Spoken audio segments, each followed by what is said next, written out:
Japan में किस धर्म के लोग रहते हैं सबसे ज्यादा? जाने यहाँ कितने हिंदू कितने मुस्लिम। प्रधानमंत्री नरेंद्र मोदी इन दिनों जापान के दौरे पर है, जिसने एक बार फिर भारत और जापान के रिश्तों पर रोशनी डाली है। दोनों देशों के बीच तकनीकी, आर्थिक और सांस्कृतिक सहयोग लगातार मजबूत हो रहा है। प्रधानमंत्री नरेंद्र मोदी अपने 2 दिवसीय जापान दौरे पर है। वह शुक्रवार सुबह को टोक्यो पहुंचे, जहां उनका भव्य स्वागत किया गया। इस दौरान प्रधानमंत्री ने भी हाथ जोड़कर जापानी नागरिकों को धन्यवाद किया। 2 दिवसीय यात्रा के दौरान पीएम मोदी जापान के प्रधानमंत्री के साथ बैठक करेंगे। इस दौरान दोनों देशों के बीच निवेश, तकनीक और रक्षा सहयोग पर चर्चा होगी। पीएम मोदी के दौरे के बीच गूगल पर जापान कीवर्ड काफी सर्च हो रहा है। लोग इस देश के बारे में ज्यादा से ज्यादा चीजें जानना चाह रहे हैं। ऐसे में चलिए आपको बताते हैं कि जापान में धर्म का क्या स्थान है, जहां लोग किस धर्म को सबसे ज्यादा मानते हैं और हिंदू या मुस्लिम समुदाय की स्थिति क्या है। जापान में किस धर्म के लोग रहते हैं सबसे ज्यादा? जापान में शिंतो और बौद्ध धर्म 2 प्रमुख धर्म हैं। ये दोनों धर्म सदियों से जापानी संस्कृति का हिस्सा रहे हैं। जापान में सबसे ज्यादा शिंतो और बौद्ध धर्म के लोग रहते हैं। हाँ, लगभग 48.5% लोग शिंतो धर्म के हैं, जिनकी संख्या करीब 8.39 करोड़ है। इसके बाद 46.3% लोग बौद्ध धर्म का पालन करते हैं। इसके अलावा जापान में ईसाई धर्म के लोग बहुत कम है, जिसमें सिर्फ 1% है। जापान में इस्लाम धर्म को मानने वाले 0.18%, जबकि हिंदू, सिख, यहूदी जैसे अन्य धर्मों के लोग 0.5% से भी कम है। जापान के अलग अलग धर्म। सबसे पहले है शिंतो धर्म। शिंतो धर्म जापान की पारंपरिक आस्था है। इसे कोई धर्म से ज्यादा एक लाइफ स्टाइल और दर्शन माना जाता है। इस धर्म में कामी की पूजा की जाती है। जापान में लगभग 1 लाख शिंतो मंदिर है। त्योहारों और पारिवारिक आयोजनों में शिंतो परंपराओं की भूमिका अहम होती है। बौद्ध धर्म जापान में 6वीं शताब्दी में चीन और कोरिया से आया था। तब से यह जापानी समाज में गहराई से बस गया है। जापान में हजारों बौद्ध मंदिर है। बौद्ध धर्म की झलक जापान की कला, ध्यान, बागवानी और लाइफ स्टाइल में दिखती है। ईसाई धर्म। जापान में ईसाई धर्म 16वीं सदी में पुर्तगाली मिशनरियों के जरिए आया है। हालांकि यहाँ इस धर्म के लोग की संख्या बहुत कम है। जापान में कई पुराने चर्च है, खासकर नागासाकी में। यह समुदाय कई स्कूलों और हॉस्पिटल का संचालन करता है। इस्लाम धर्म। पिछले कुछ सालों में जापान में मुस्लिम आबादी में तेजी से बढ़ोतरी हुई है। 2010 में लगभग 1.10 लाख मुसलमान थे, जो 2022 में बढ़कर 2.30 लाख हो गए। काम और पढ़ाई के लिए इंडोनेशिया, पाकिस्तान, बांग्लादेश, भारत और मलेशिया जैसे देशों से लोग जापान आ रहे हैं। साथ ही कुछ जापानी नागरिक इस्लाम की शिक्षाओं से प्रभावित होकर खुद भी इस धर्म को अपना रहे हैं। हिंदू धर्म और अन्य धर्म। जापान में हिंदू, सिख, यहूदी और बहाई धर्म के लोग भी रहते हैं, लेकिन इनकी संख्या बहुत कम है। ज्यादातर हिंदू भारत, नेपाल या श्रीलंका से आए प्रवासी है। जापान में कुछ हिंदू मंदिर और भारतीय सांस्कृतिक केंद्र भी है। नीतीश राणा ने जड़ दिए 15 छक्के, सिर्फ इतने गेंदों पर बनाया शतक। मारपीट पर उतर आए राणा और दिग्वेश राठी। DPL यानी दिल्ली प्रीमियर लीग 2025 के एलिमिनेटर मुकाबले में वेस्ट दिल्ली लायंस के कप्तान नीतीश राणा का बल्ला जमकर गरजा। उन्होंने साउथ दिल्ली सुपरस्टार्स के खिलाफ महज 42 गेंदों में शतक ठोक दिया और अपनी टीम को क्वालीफायर 2 में पहुंचा दिया। इस दौरान उन्होंने गेंदबाजों की जमकर धुनाई की और 15 छक्कों और 8 चौकों की मदद से नाबाद 134 रन 55 गेंदों में बनाए। राणा की तूफानी पारी के बीच मैदान पर गर्मी का दूसरा नजारा भी देखने को मिला।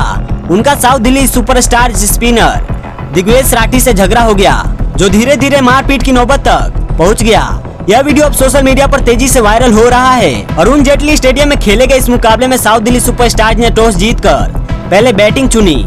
टीम की शुरुआत अच्छी रही। ओपनर अंकुर कौशिक 16 रन और अनमोल शर्मा ने पहले विकेट के लिए 67 रन जोड़ दिए। अंकुर के आउट होने के बाद कुंवर बिधूड़ी 6 रन बनाकर जल्दी ही पवेलियन लौट गए। इसके बाद अनमोल शर्मा ने 39 गेंदों पर 55 रन, 7 चौके और 2 छक्कों की शानदार पारी खेली। फिर कप्तान तेजस्वी दहिया 60 रन 33 गेंदों में 2 चौके और 6 छक्कों की मदद से, और सुमित माथुर नाबाद 48 रन 26 गेंदों में 5 चौके और 2 छक्कों की मदद से इन्होंने मिलकर पारी को आगे बढ़ाया। इनकी बल्लेबाजी की बदौलत साउथ दिल्ली सुपरस्टार ने 20 ओवर में 201 रन पे 5 विकेट खोकर मजबूत स्कोर खड़ा किया। गेंदबाजी में वेस्ट दिल्ली की ओर से ऋतिक शौकीन ने 2 विकेट, जबकि शुभम दुबे, शिवांक वशिष्ठ और अनिरुद्ध चौधरी ने 1-1 विकेट लिया। राणा ने बनाया मैच एक तरफा। 202 रन के लक्ष्य का पीछा करने उतरी वेस्ट दिल्ली लायंस ने शुरुआत से ही आक्रामक बैटिंग की। कप्तान नीतीश राणा का बल्ला जैसे आग उगल रहा था। उन्होंने हर गेंदबाज की जमकर खबर ली और सिर्फ 42 गेंदों में अपना शतक पूरा किया। राणा ने पारी के अंत तक नाबाद 134 रन 55 गेंदों में 8 चौके और 15 छक्कों की मदद से ठोक दिए। उनके अलावा विकेट कीपर क्रिस यादव ने 31 रन 22 गेंदों में 1 चौके और 3 छक्के की मदद से और मयंक गोसाई ने नाबाद 15 रन बनाए। वेस्ट दिल्ली की टीम ने यह मैच 17 गेंद शेष रहते 7 विकेट से अपने नाम कर लिया। जब मैदान पर मारपीट पर उतर गए राणा और राठी, मैच का सबसे विवादित पल वेस्ट दिल्ली के पारी के दौरान आया। नीतीश राणा लगातार छक्के बरसा रहे थे और दिग्वेश राठी की 1 ओवर में उन्होंने 3 छक्के भी जड़ दिए। इसे राठी बौखला गए। अगली गेंद डालते वक्त राणा क्रीज से पीछे हटे और दोनों में बहस शुरू हो गई। कुछ देर तक मैदान पर तू मैं चलती रही। राणा ने तो गुस्से में बल्ला तक उठा लिया। मामला बिगड़ने ही वाला था कि अंपायर और खिलाड़ियों ने बीच बचाव कर स्थिति को संभाला। गेंदबाजी में राठी का प्रदर्शन बेहद खराब रहा और बहुत ही महंगे साबित हुए। उन्होंने सिर्फ 2 ओवर में 39 रन लुटा दिए और फिर उन्हें दोबारा गेंदबाजी करने का मौका नहीं मिला। ट्रम्प को बड़ा झटका। यूएस कोर्ट ने टैरिफ को बताया गैर कानूनी। राष्ट्रपति बोले, देश को तबाह कर देगा ये फैसला। अमेरिका की राजनीति और अर्थव्यवस्था में हलचल मचाते हुए शुक्रवार को एक अपील कोर्ट ने राष्ट्रपति डोनाल्ड ट्रंप के अधिकांश टैरिफ को गैर कानूनी करार दिया। US court of appeals for the federal circuit का कहना है कि राष्ट्रपति को आपातकालीन शक्तियां प्राप्त तो है, लेकिन इनमें टैरिफ या टैक्स लगाने का अधिकार नहीं है। यह फैसला ट्रंप की आर्थिक नीतियों पर बड़ा झटका माना जा रहा है।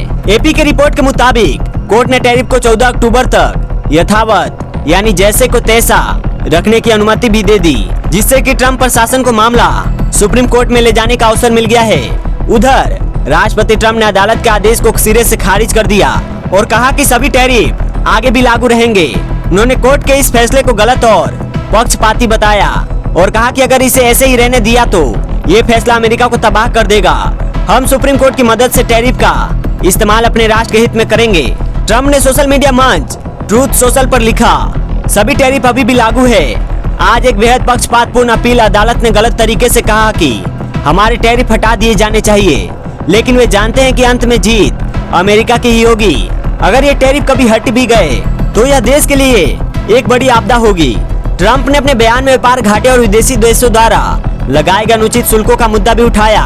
उन्होंने लिखा, अमेरिका भारी व्यापार घाटे और दूसरे देशों, चाहे वे मित्र हो या शत्रु, द्वारा लगाए गए अनुचित टैरिफ और गैर टैरिफ व्यापार बाधाओं को बर्दाश्त नहीं करेगा, जो हमारे उत्पाद को, किसानों और बाकी सभी को कमजोर करते हैं। अगर इसे ऐसे ही रहने दिया गया तो यह फैसला सचमुच अमेरिका को तबाह कर देगा। सुप्रीम कोर्ट का सहारा लेगा ट्रंप प्रशासन। उन्होंने आगे कहा कि लेबर डे वीकेंड की शुरुआत में हम सभी को यह याद रखना चाहिए कि टैरिफ हमारे मजदूरों की मदद करने और बेहतरीन मेड इन अमेरिका उत्पाद बनाने वाली कंपनियों का समर्थन करने का सबसे अच्छा जरिया है। कई सालों तक हमारे बेपरवाह और नासमझ राजनेताओं ने टैरिफ का इस्तेमाल हमारे खिलाफ होने दिया। अब अमेरिका के सुप्रीम कोर्ट की मदद से हम इनका यानी कि टैरिफ का इस्तेमाल अपने राष्ट्र के हित में करेंगे और अमेरिका को फिर से समृद्ध, मजबूत और शक्तिशाली बनाएंगे। अमेरिकी कोर्ट ने टैरिफ पर दिया ये फैसला। बता दें कि अमेरिकी अपील कोर्ट ने शुक्रवार को एक अहम फैसले में कहा कि डोनाल्ड ट्रंप द्वारा लगाए गए अधिकांश टैरिफ गैर कानूनी है। वाशिंगटन डीसी स्थित US court of appeals for the federal circuit ने कहा कि कानून राष्ट्रपति को राष्ट्रीय आपातकाल की घोषणा के बाद कई कार्रवाई करने को शक्ति देता है, लेकिन इनमें कहीं भी टैरिफ या कर लगाने की अनुमति का उल्लेख नहीं है। यह फैसला अप्रैल में लगाए गए रेसिप्रोकल टैरिफ और फरवरी में चीन, कनाडा और मेक्सिको पर लगाए गए शुल्क से जुड़ा है। हालांकि यह निर्णय ट्रंप के अन्य कानूनी प्रावधानों के तहत जारी टैरिफ जैसे स्टील और एल्यूमिनियम पर लगाए गए शुल्क पर असर नहीं डालेगा। ट्रंप प्रशासन ने दिया IEEPA का हवाला। कोर्ट में ट्रंप प्रशासन ने अपने फैसलों का आधार international emergency economic powers act IEEPA को बताया। यह 1977 का कानून राष्ट्रपति को असामान्य और असाधारण खतरे से निपटने के लिए आपात स्थिति में कदम उठाने की शक्ति देता है। पहले इसका इस्तेमाल दुश्मन देशों पर प्रतिबंध लगाने या उनकी संपत्ति जब्त करने के लिए किया जाता था। ट्रम्प पहले अमेरिकी राष्ट्रपति है जिन्होंने IEEPA का इस्तेमाल टैरिफ लगाने के लिए किया। उनका तर्क है कि लगातार बढ़ता व्यापार घाटा, अमेरिकी मैन्युफैक्चरिंग की कमजोरी और मादक पदार्थों की तस्करी से देश को खतरा है। इसी आधार पर उन्होंने चीन, कनाडा और मेक्सिको पर शुल्क लगाया और कहा कि ये देश अवैध फेंटानिल की तस्करी रोकने में नाकाम है। हालांकि कोर्ट का कहना है कि कांग्रेस ने IEEPA बनाते समय राष्ट्रपति को असीमित टैरिफ लगाने का अधिकार देने का इरादा नहीं किया था। संविधान के अनुसार टैक्स और शुल्क लगाने की शक्ति कांग्रेस को है। यदि यह शक्ति राष्ट्रपति को सौंपी भी जाती है तो वह स्पष्ट और सीमित होनी चाहिए। पहले भी कोर्ट टैरिफ को बता चुकी असंवैधानिक। इससे पहले न्यूयॉर्क स्थित US court of international trade ने भी 28 मई को कहा था कि ट्रंप ने अपने अधिकारों का उल्लंघन करते हुए ये टैरिफ लगाए।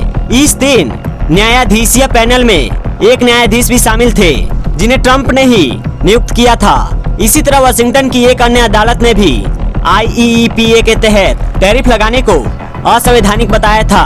अब तक कम से कम 8 मुकदमे ट्रंप की टैरिफ नीतियों को चुनौती दे सके हैं, जिनमें कैलिफोर्निया राज्य का केस भी शामिल है।